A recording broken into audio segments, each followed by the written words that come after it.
what's really funny is very often, when you're to the size that we are, you can call the bank. You can say, this is something I want to do.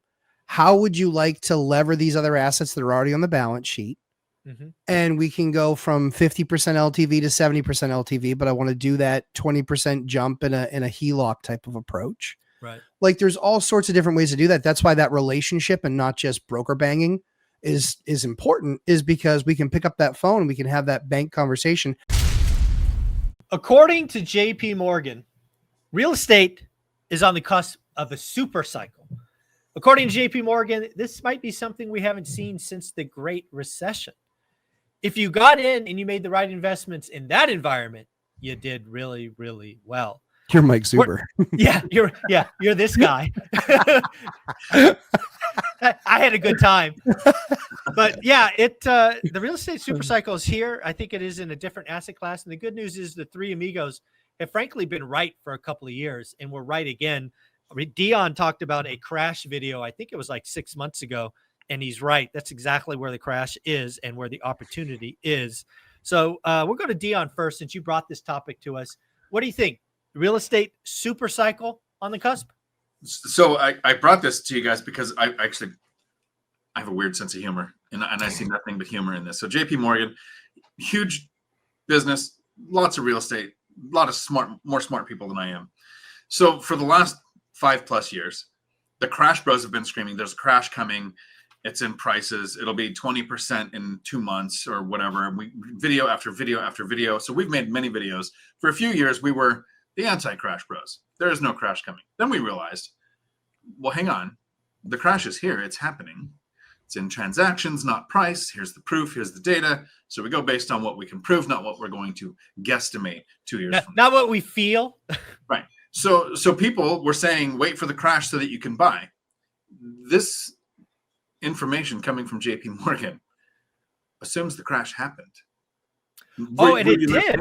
Were you paying attention? He was saying, we have not seen prices depress this much for 15 years. Now show me the market, because I'd like to go and buy there, where prices are as depressed now, because in my state, we're up 9.6% year over year. It's not depressed. It's depressing if you're trying to get on the market. But if the crash happened, I think JP Morgan has it absolutely right. In 2011, when we hit the bottom, the next 10 years, prices trended up, interest rates trended down. Great time to buy. A lot of people, even with like the Burr method and risky things I don't like to do, they did great. Flippers did great. So if JP Morgan just makes the assumption, right? Never make an assumption. You make an ass out of you and umption. But if they make the assumption that the crash has happened, the next 10 years is the best 10 years to buy, just like the last 10 years were. I'm on board. I mean, it's just I got to get around that logic leap of the crash has happened. Well, the good news is we've all talked about it. I've called it many, many times, but we'll go to Matt first. What do you think, Matt? JP Morgan calling for a real estate super cycle. What is it at its core? Where is it? What's going on? Don't care. I buy deals based on what they make me. I care. Love this guy. He's a machine. These guys are just, like, honest to God, like, the big crash, like really kind of 3 guys predicted the big crash. And then, 2 or 3 guys, listen, there are thousands of voices out there, and they're right to varying degrees. I don't care. I'm not buying for appreciation. I'm buying for cash flow. And that's why I'm rich. And many of them aren't. I buy for cash flow. When I'm looking at a deal, I don't have a crystal ball. I'm not spending 9,000 hours turning myself into human origami to figure out what exactly the market's going to do and where the next best market is, and trying to figure out, what this thing is or that thing is, and what government thing's going to occur and what program is going to happen. I don't look at any of it because it doesn't exist. It doesn't exist. I've seen so many people make the mistake of trying to figure out what the future is. And quite frankly, if you guess right, you did that. You guessed right. But there is all the reasons for a lot of these things to happen. And it only takes one thing to completely derail something, like a town getting an Amazon, distribution center, and everybody starts buying around there, or the chips plants. Do you know all those chips plants are still going to be built, everybody? You know, Daytona, Ohio. You think those are all still going to be built? You think that property is going to be worth what it is right now? Maybe it goes up, maybe it goes down. Maybe that thing never gets completed, and then you just got a bunch of dirt there. Congratulations, and your property halves again. Listen, live by the sword, die by the sword. The one easy way to consistently win is buying one rental at a time, number one. And number two, not buying for appreciation, but buying for return on capital, yield, cash flow. I am buying cash flow. That's it. Love that. Love all of that. But I'm going to take some victory laps because Please. we got JP Morgan actually highlighting some receipts that I have. Mhm. So first, I want to go back to a conversation I had with Ken McElroy, which I think is 2 years now. So it's over 2 years old. You can find it on his YouTube channel because he interviewed me, or his podcast. So go look that up, One Rental at a Time, Ken McElroy. And in that discussion, I told Ken 2 years ago that what I find comical is the same nonsense and bad behavior that initiated the GFC had happened in multifamily via these brand new syndicators, bridge debt, IO, variable rate. It was the same nonsense on a different asset with bigger zeros. I told him 2 years ago. And now, fast forward, that is where it is crumbling. Sure. JP Morgan, in the interview in question, talked about getting $1 billion of people excited to play. They're not excited to buy single family homes because they're not on sale. Mm-hmm. What's on sale is office. And oh, by the way, when do you want to buy office? When do you want to buy any asset? When there's blood in the street and you can get something for 80% off. That is happening right now. But guess what's also happening in the background? We are having more and more return to office conversations. We are having more and more people get nervous about their jobs. So do you think we are going to be in environments where office retention is that bad forever? Of course not. Also, I'm seeing buildings bought for tear down value, recycled value. Mm-hmm. So what happens there? You go buy a building, you strip it, you recycle the steel, then you got a blank lot that you could do whatever you want with, theoretically. So again, we are going to see a lot of new redevelopment. And then back to where the crash happened, it has. We are seeing Class A multifamily trade at 20, 25, and sometimes 30% off purchase price. Ken McElroy, again, talked about a building he bought a couple of miles from where I live in Vegas for 30% off. Financed it with traditional debt. It's here. Now, where's the super cycle? Where am I excited to play? Where am I hope everybody watching is excited to play? We have to unlock Class B and Class C multifamily. That stuff is not trading. That stuff might go for 40 or 50% off, which will be exactly what happened in the Great Recession for single families. It's just in an asset class that you don't know. It's an asset class that these fear mongers and doomers probably live in, but don't know about. And the opportunity is going to be there. It's not in single family. Single family is set up completely different. 98% of loans are fixed. 40% of people own them free and clear. Not there. Sorry. It's over here. And that's why I look forward to selling my singles and 1031ing into Class B and Class C when they're 40 or 50% off. This super cycle is going to be amazing. I will probably triple or quadruple my net worth. I will probably triple my doors should we be able to take singles and make a multis, just like my book, One Rental at a Time. And here is, I'm trying to think of the political way to say this. When did that ever start? So here's the problem. And I think it happens anytime we talk about real estate is there's a fundamental difference between, I think, Zuber and me, where I think of residential real estate. So there's like a spectrum of how things are different. So residential real estate to me is different than stocks. Sure. Residential real estate to me is different than crypto. Residential real estate to me is different than entrepreneurship and running a business. Even more different to residential real estate, more different than stocks, more different than crypto, more different than running a business, diametrically opposed in differences, is commercial real estate. Commercial. Mhm. So you've gone, Zuber, you've gone small to large to small. You figured out how to get the fixed rate debt on the large. That's the barrier to me. Yep. I would sell everything and have a mountain of cash in a storage shed before I would buy a 30 or a 50 unit apartment complex that has a balloon payment, that has a net operating income to determine its value based on whether I can keep my loan or have an adjustable rate. I would lose too much sleep. I'd rather just have cash and figure, okay, how much can I spend every month to live as long as I want? I'd rather have that equation in my head than worrying about what's going on in that. But you did the magic trick of fixed rate debt on 10 unit apartment complexes. If I could figure that out, I'd be on board 100%. But I don't think I've ever clearly expressed, I don't own any stocks.